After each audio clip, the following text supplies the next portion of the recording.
주의 기도회 가운데 우리 함께 하시는 여러분들을 축복합니다. 오늘 본문은 출애굽기 19장에 있는 말씀입니다. 우리가 같이 출애굽기 14장부터 시작해서 같이 말씀을 살펴보고 있고요. 오늘 11번째 시간인데 마침내 출애굽을 하고 홍해를 건너고 광야를 지나고 또 광야를 지나고 또 광야를 지나서 어디에 왔습니까? 시내산에 왔다라는 거예요. 우리 1절, 2절 말씀 우리 한번 같이 보겠습니다. 이스라엘 자손이 애굽 땅을 떠난 지 3개월이 되던 그날 그들이 시내 광야에 이르니라. 그들이 르비딤을 떠나 시내 광야에 이르러 그 광야에 장막을 치되 이스라엘이 거기 산 앞에 장막을 치니라. 아멘. 예, 말씀을 보니까 어떻게 되어 있습니까? 1절에 애굽 땅을 떠난 지 3개월이다라고 말씀하고 있어요. 3개월을 걸어갔는데 아주 스펙타클했죠. 예.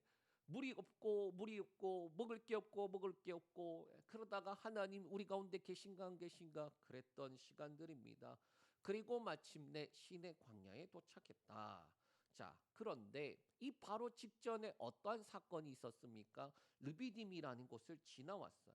이 르비딤이 어떠한 곳이냐? 17장 1절 2절 말씀 우리 읽겠습니다.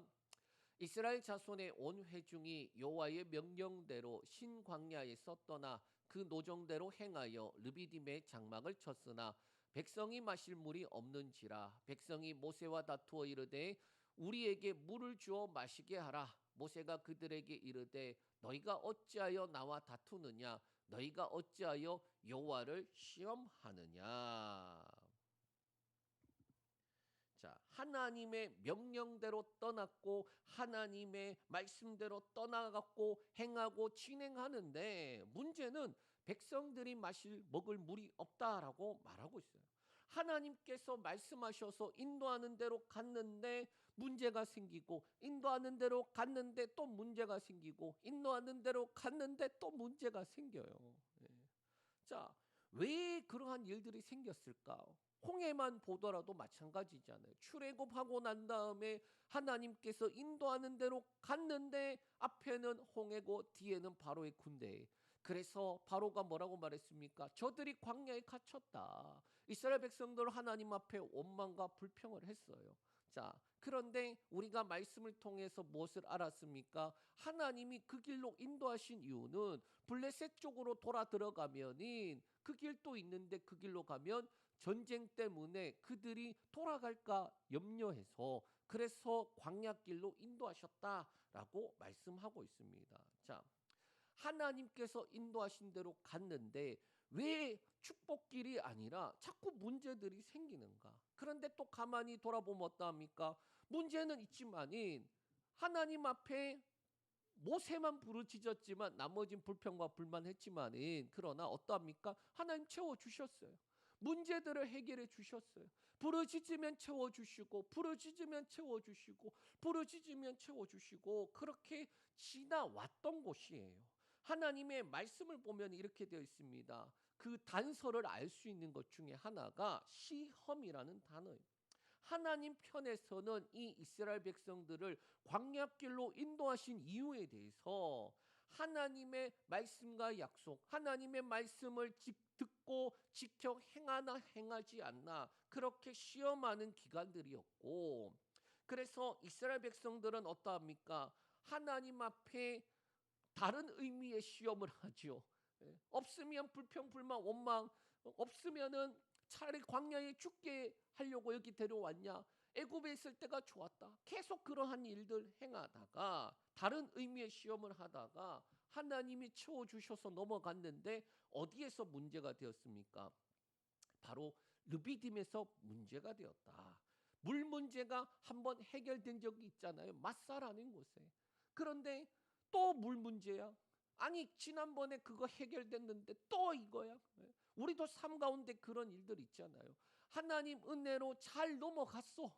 그런데 돌아서 또 똑같은 문제 마주하면은 이게 지난번에 잘 넘어갔으니까 이번에도 기도하고 하나님의 도우심으로 잘 넘어가야지 해야 되는데 어떠합니까? 마음이 상하잖아요. 또 또 이런 걸 해야 된다고요? 내가 또 이 고생을 해야 된다고요? 예. 이스라엘 백성들도 마찬가지였던 것 같아요. 그래서 어떻게 합니까? 하나님이 우리 중에 계신가 안 계신가? 계시다면 어떻게 이런 일이 있을 수 있는가? 그래서 제가 하나님이 계시기나 하시나요? 그랬잖아요. 문제는 이 하나님이 우리 가운데 계신가 안 계신가라는 것은 완전 다른 문제라는 거예요. 그래서 모세가 오죽하면은 너희가 어찌하여 나와 다투느냐? 너희가 어찌하여 여호와를 시험하느냐라고 그렇게 말했겠냐라는 거예요.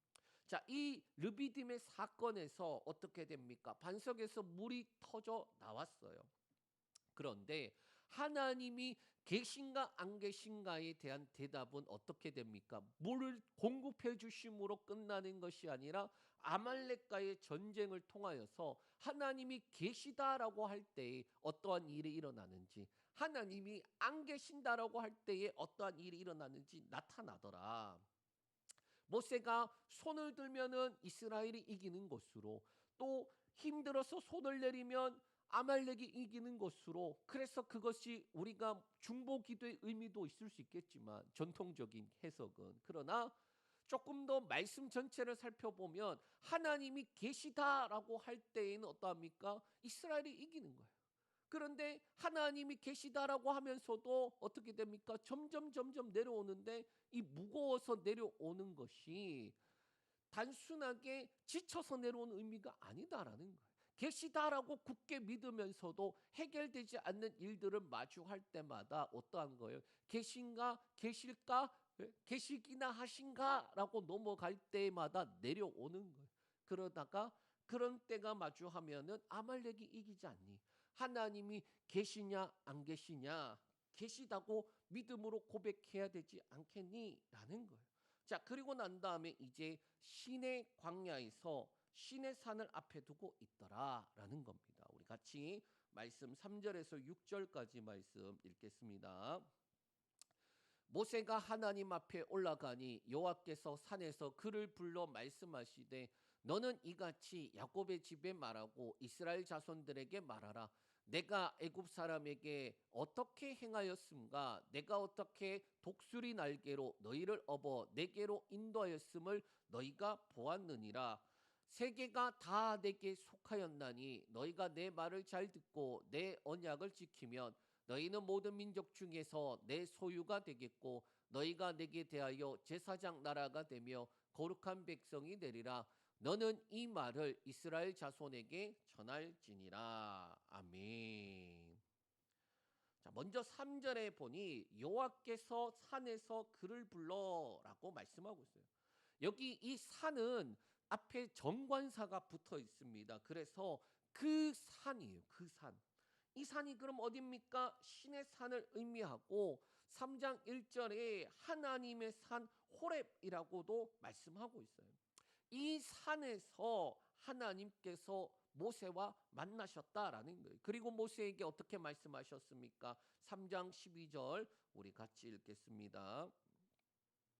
하나님이 이르시되 내가 반드시 너와 함께 있으리라. 네가 그 백성을 애굽에서 인도하여 낸 후에 너희가 이 산에서 하나님을 섬기리니 이것이 내가 너를 보낸 증거니라. 아멘.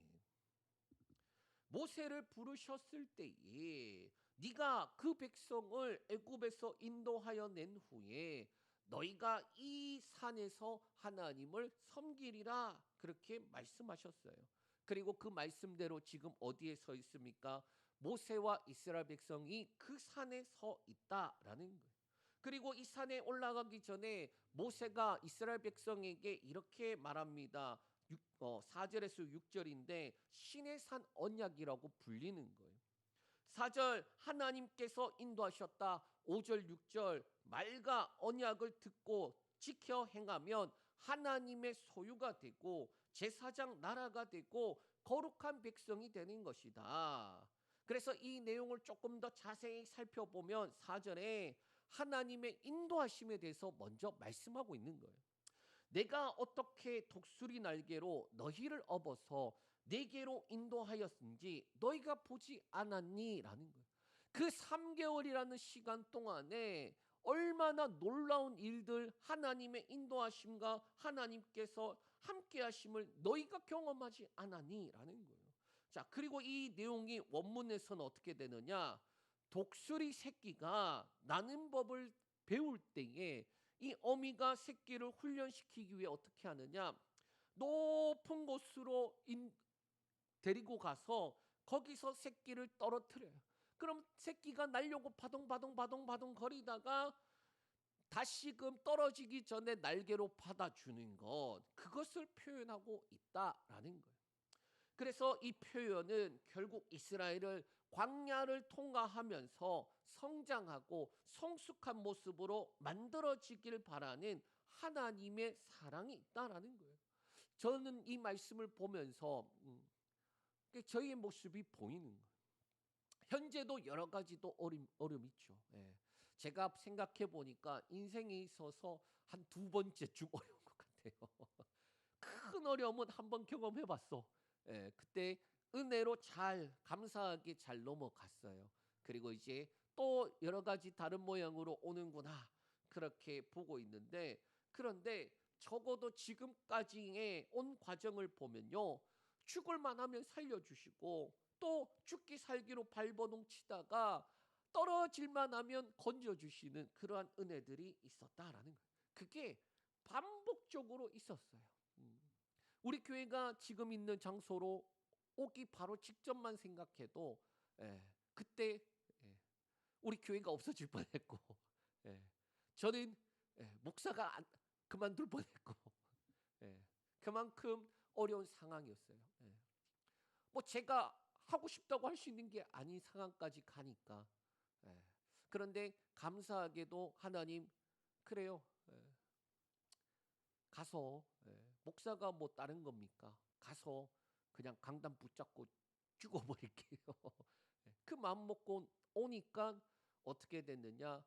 엔테리어 비용이랑 여러 가지 것들이 하나하나 채워졌어요. 그렇게 하고 벌써 3년이 지나가고 있는데 또 이제 지난주와 그 전주에 어려움이 생기기 시작했죠. 예. 음향 장비랑 영상 장비. 지금 화면이 조금 다르죠. 옛날 카메라 설치해서 쓰는데 아까도 설치하고 또 준비하고 세팅하는데 잘 안 되는 거예요. 예배 시간은 다가오는데 왜 이런 것들이 잘 안 될까? 그런데 또 직전에 돼요. 그러면 됐으면 됐지 뭐. 그렇게 생각하고 가는 거예요. 함께 우리 교회 안에서 필요한 것들 또 채워져야 될 것들 이런 것들이 채워지고 나면 결과적으로는 가장 중요한 함께 할 사람들을 하나님께서 보내주시고 또 그래서 세워가게끔 하실 줄 믿습니다. 우리 함께 기도해 주시길 축복합니다. 그리고 5절에 보니 하나님의 소유가 되기 위해서 두 가지를 이야기합니다. 뭐냐? 내 말을 잘 듣고 또 내 언약을 지키면이라는 거예요.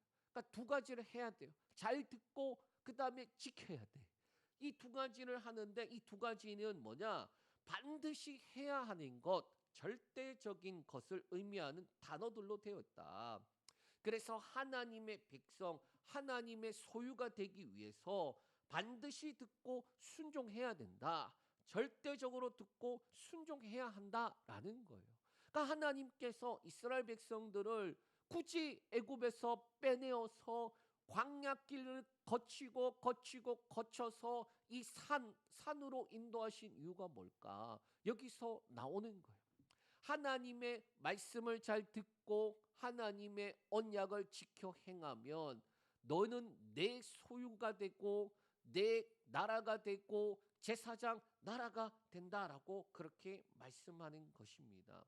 그래서 반드시 듣고 순종해야 된다. 절대적으로 듣고 순종해야 된다. 그리고 6절에서는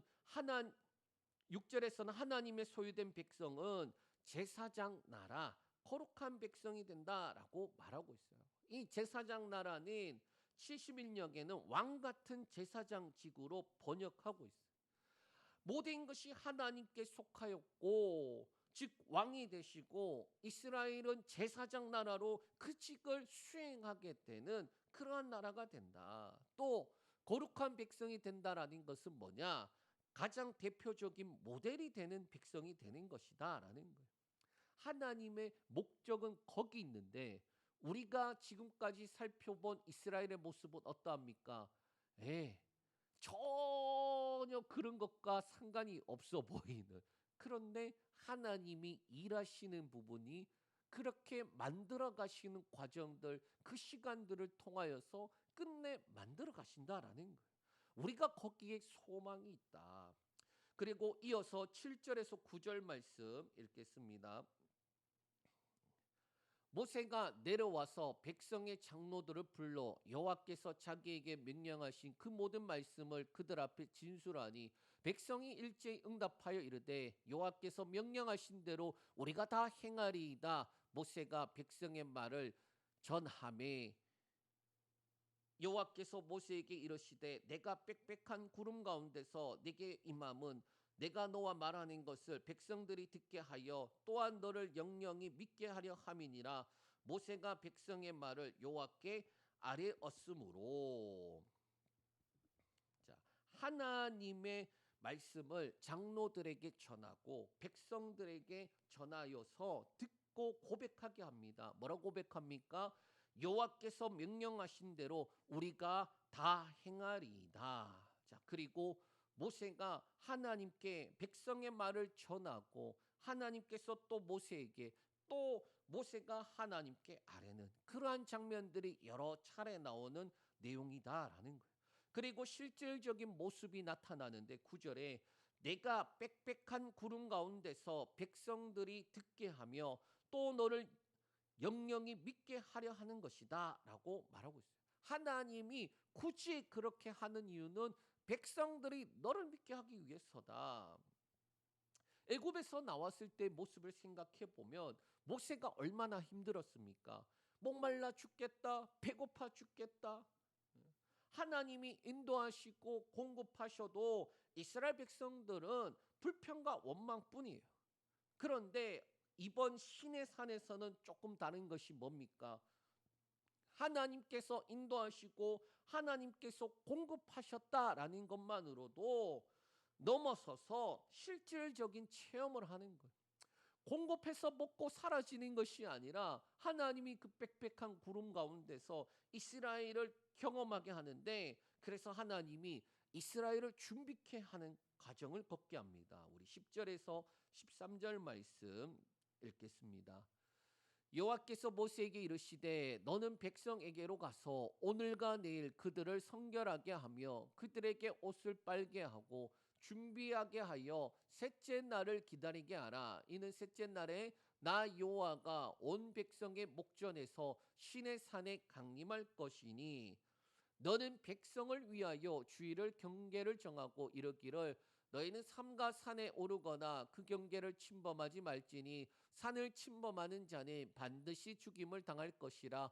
그런 자에게는 손을 대지 말고 돌로 쳐 죽이거나 활살로 쏘아 죽여야 하리니 짐승이나 사람을 막론하고 살아남지 못하리라 하고 나팔을 길게 불거든 산 앞에 이를 것이라 하라. 아멘.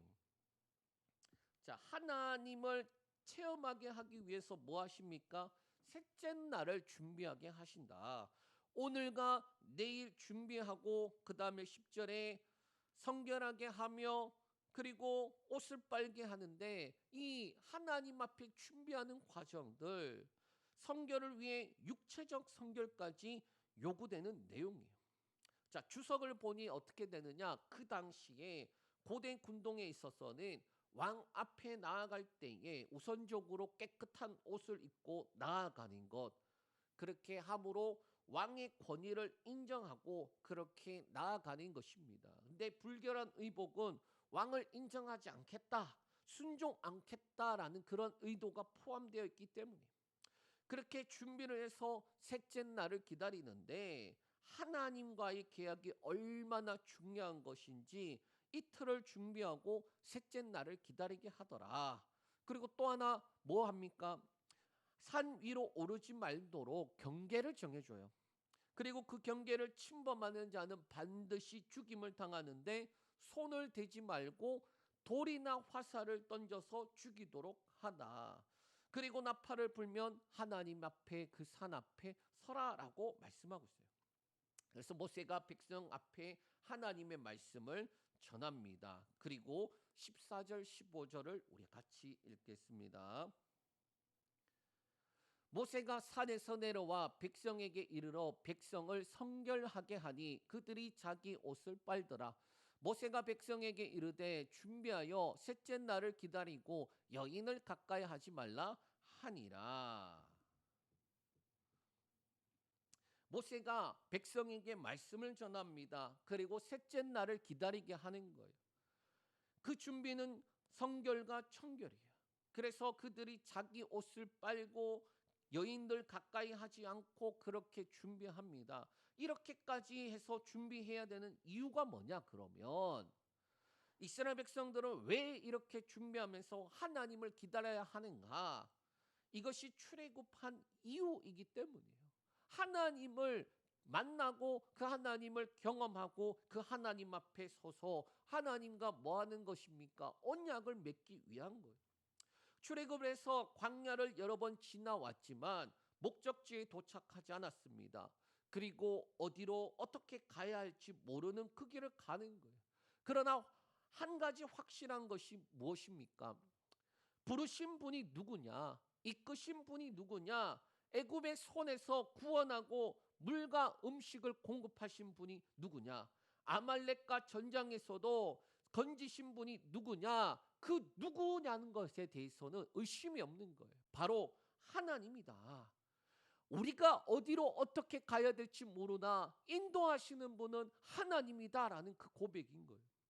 그 하나님이 공식적으로 이스라엘의 하나님이 되시고 이스라엘은 하나님이 백성이 되는 그 계약을 한다라는 거예요.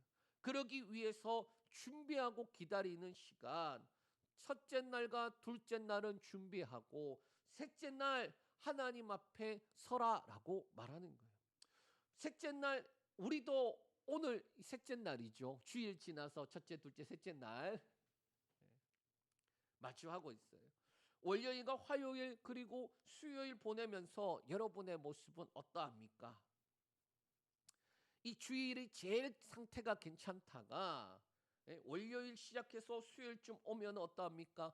작심삼일의 모습으로 돌아가 있지 않습니까? 하나님을 만난다, 말씀하시고 구원하시고 인도하신 하나님을 만난다. 그들의 마음은 어떠했을까?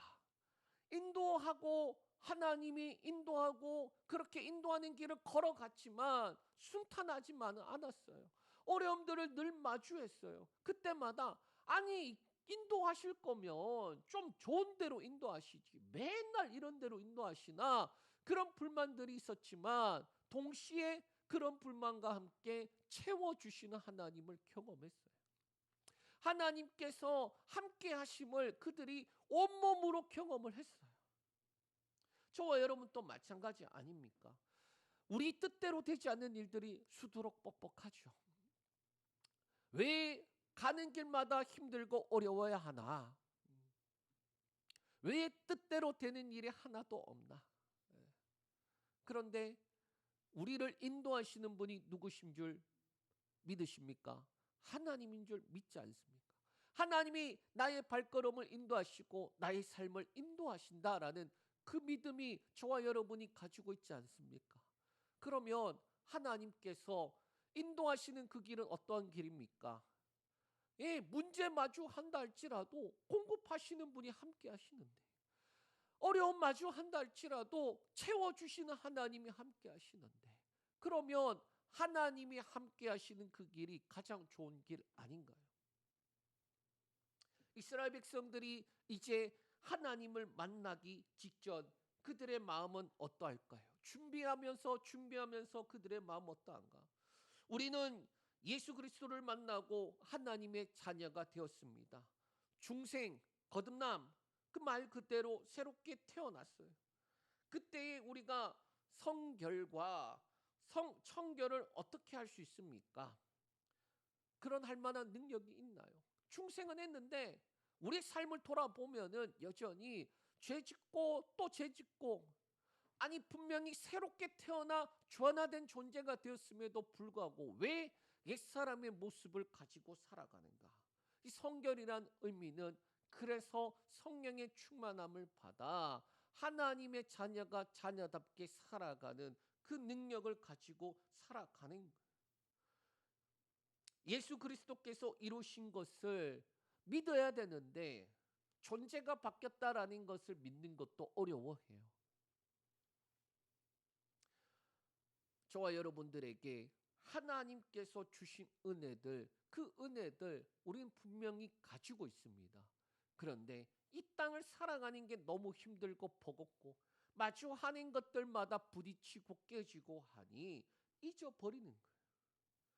저와 여러분들이 누리는 은혜, 예수 그리스도로 말미암아 주신 은혜는 일방적인 은혜예요. 그 은혜는 여전히 우리가 누리고 살아가고 있다. 매일 삶이 셋째 날의 삶을 살아가고 있다. 하나님 앞에 주를 만나기 위해 이 은혜를 누리는 저와 여러분들 되시길 축복합니다.